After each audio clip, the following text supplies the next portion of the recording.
yeah, there's all of those tough times and some of the, oh my God, Dad, it's a scary night and things of that nature, to now I get to go and see her play at the Saddle Dome and some of these playing in Vegas for Shania Twain. And still believe in magic. Will I always be holding my breath, trying to swim the stream? As parents, we all worry when our kids leave the nest. But what about when your little girl packs up her things and moves to Nashville? That story starts right here at Unison at Kerby Centre with Calgarian Bob Ell. He retired from work, but definitely not from playing the guitar. In fact, he just started playing the ukulele. He picks up on why he and his wife come here and where that famous guitar-playing daughter is now. yeah, it is the programs that they have, all tailored kind of to seniors in a lot of respects. But I do woodworking, so they have woodworking here. There's Spanish classes here. There's drawing and painting and things. There's a lot of things that intrigue me that I knew I wanted to do in my retirement, and so that was another reason that drew me to the facility. And will be very dear to your hearts too, because it's called the Book of Love.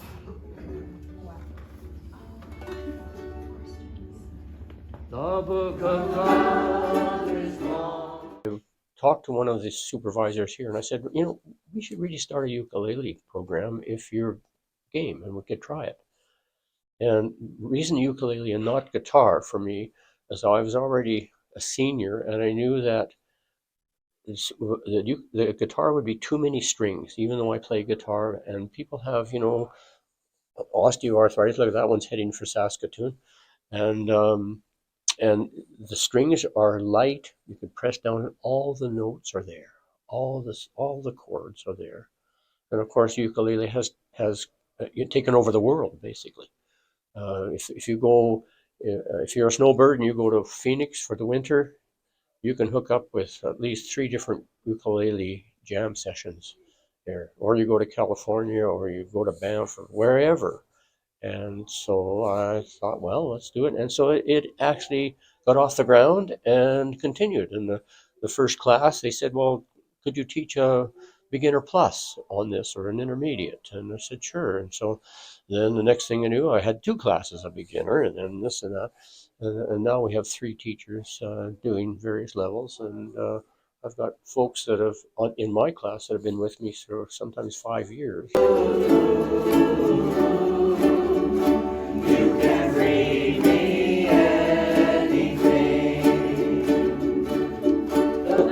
Yeah, so he clearly understands the nature of learning as a senior. You have to teach kids differently, and middle school and university different.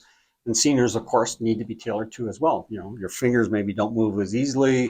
The kinds of songs that you want to play isn't rap.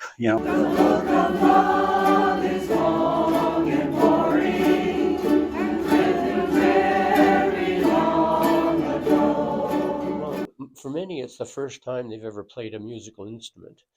And you start right at the basic square one, teach them this easy chord, and we sing 1-chord songs. Frère Jacques, Frère Jacques. You can see the faces light up. I'm playing and singing, that kind of thing. And you go from there. Then we have to get the fingers in the right place for the chords.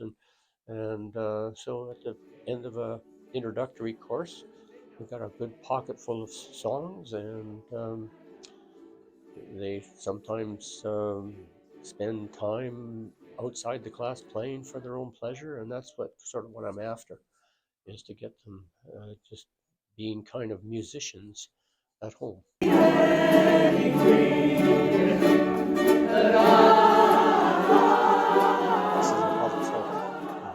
That tailoring is very important, I think, especially as a senior. As you're coming in, you're already afraid, probably, or definitely have anxiety and nervousness about it. This allows you to be able to take advantage of that sort of scenario, because the teacher is already very acutely aware and tailors that part of that puzzle. Keeps something simple so you don't feel so frustrated, and then gives you a little bit to stretch you every week, and that's all part of the puzzle. That's why I think tailored to seniors, that's why. Skip like this.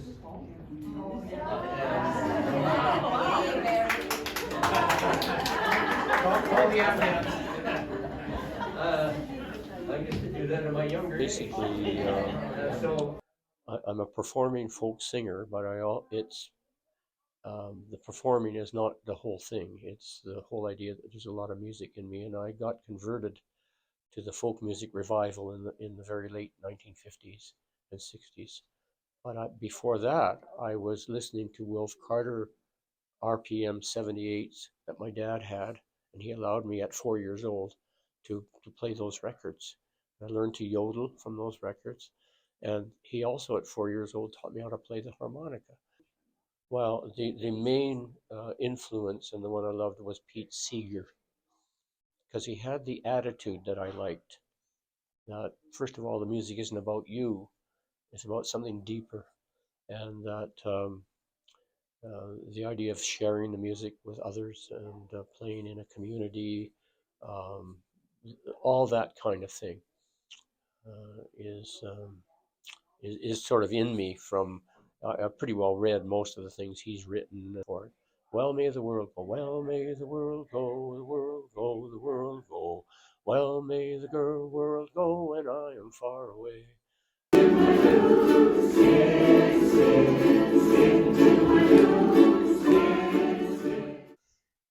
Each of these classes has the opportunity to create a little family all on its own. In those classes that I've been in here, whether it was the drawing class or whatever, you can see when the people in the class want to share what they've had, and the histories are incredible in this place, and to get to hear some of these stories. Well, that's kind of what happens. And in our classes, it even got to the point where we all sit and have a coffee after class to just talk about what's going on and what's going on in their families and concerts we may have gone to or those sorts of things, or even talk about maybe there's a particular piece that's difficult that someone wants a little bit of help with. And so it's become a community far more than just a class, right? It's the community aspect is just as important in a lot of ways, but doesn't necessarily isn't the reason you join the class, right? You join the class to learn, but all of a sudden the side benefit is really important. I think, especially some of those seniors, they don't have a whole bunch of family or friends. This is a great place to meet a whole bunch of people and like-minded and just want to sit and yak for a bit. Yeah, my daughter and my son grew up around music all the time. It was always playing in the house, and I played when I was in high school. I played rock bands and stuff like that. So yeah, there was always music around, and I think that it was kind of the interesting thing. We started both our kids on piano, and very quickly became one of those things parents dread, where you have to keep pushing your kid to play. And I think part of it is perhaps the methodology that they use in that respect.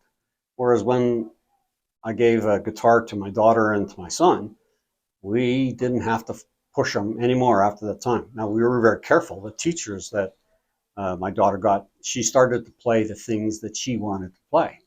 And so that, I think, in itself just helped to set the seed, if you will, that made her want to, yeah, I want to do this. I want to do more of that because she could play the things that she wanted to.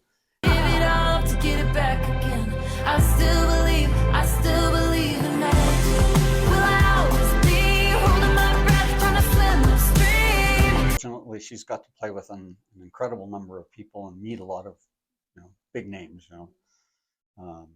Brad Paisley, Keith Urban, Blake Shelton, Randy Bachman spent a lot of time, still to this day, even talks to Lindsay a lot about things he wants.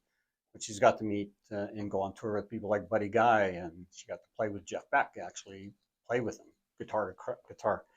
And so been very incredible.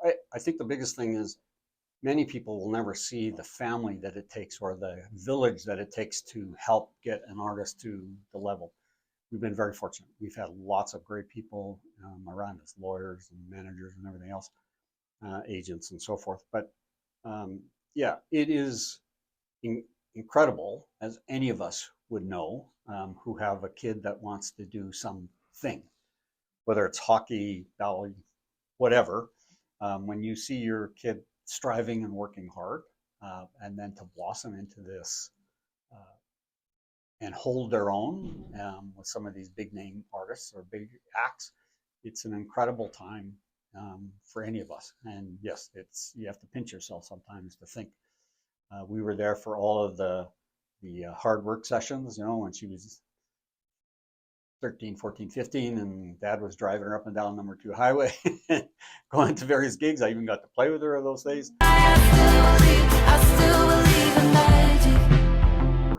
Dad didn't sleep much. Mom didn't sleep much because we were worried about what may or may not happen.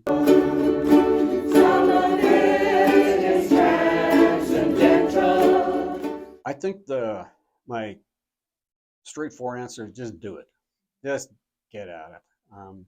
In reality, the things that we fear the most actually don't happen. And if you just get started, you begin, and then you need to be patient with yourself. Don't be frustrated that it maybe doesn't move as fast as you think it should. But I personally have been involved with folks where things like a ukulele, we've taken and gave them a few chords, and they were playing those within a few hours. And so they were suddenly now playing a song, and it wasn't that hard. And then, like us all, I want to learn 2 more things. And I want to learn another thing. Oh, I want to learn that song. And then suddenly it becomes part of you. And that's, I think, what happens with this. Just try not to be afraid. Try not to let the anxiety get you, and just do it. Just sign up and let it just happen. Got a pretty supportive group here. Yeah, this group is among the best that I've seen. And the community that gets built is an incredible bunch, especially in our ukulele class. They all kind of watch out for one another, and they kind of pay attention to one another, and we help one another. And that's, again, created another little family that's there, and we're learning together, and we're trying things together. And somebody does really well on one thing, and next week somebody does well on that, and we're all just learning and enjoying that part of life, right? It's a fun place to be for that. Finish with Harry Styles. Well, you never know. Yeah, Bring Harry Styles yeah. along too. Yeah, she comes home occasionally, so yeah, you never know. House I had, if I wanted to, or open, whatever it is. Describe swarming. What is that? Well, it's when you invade a space with a group of people. I have a daughter who's a musician and instructor as well. And I've been to camps where she has taught, and so she takes 25 people and swarms lunch, and they do a piece for everybody.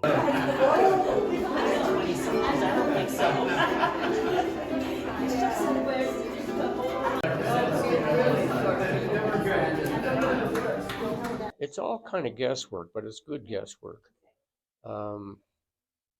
I'd sum it up and say, even though it may not be a great answer, but they're having a lot of fun.